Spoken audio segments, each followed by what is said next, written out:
They aren't here to say goodbye when they ask to withdraw treatment. We FaceTime so they can say goodbye. We stop the drips, we turn off the ventilator, and wait. Your hands upon theirs. You think of their family at home sobbing. Someone starts saying a prayer. You can't help but cry. This isn't what we do.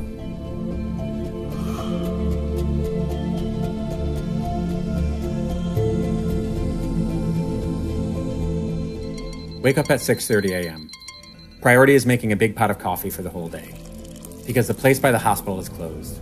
The Starbucks too. It's all closed. On the walk, it feels like Sunday. No one is out. Might be the freezing rain, or it's early. Regardless, that's good. Walk in for your 8 a.m. shift.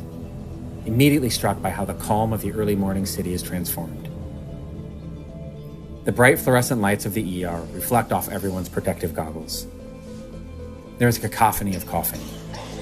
You stop, mask up, walk in. You take sign out from the previous team, but nearly every patient is the same, young and old. Cough, shortness of breath, fever. They are really worried about one patient, very short of breath, on the maximum amount of oxygen we can give, but still breathing fast. You immediately assess this patient. It's clear what this is and what needs to happen. You have a long and honest discussion with the patient and family over the phone. It's best to put her on life support now, before things get much worse. You're getting set up for that, but you're notified of another patient coming in. You rush over. They're also extremely sick, vomiting. They need to be put on life support as well.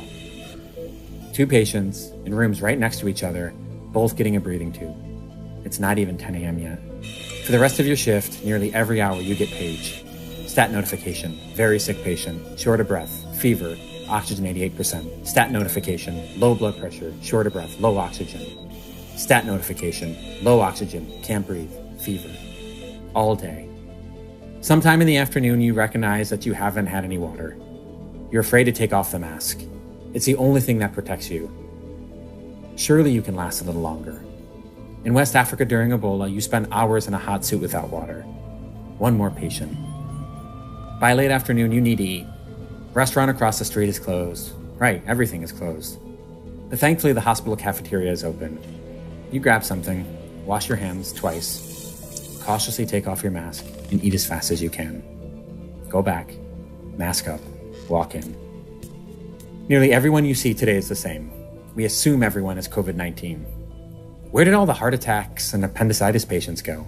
It's all COVID. We're all being asked to do things we've never done before. Try to predict which COVID patient will crash if you send them home and which won't.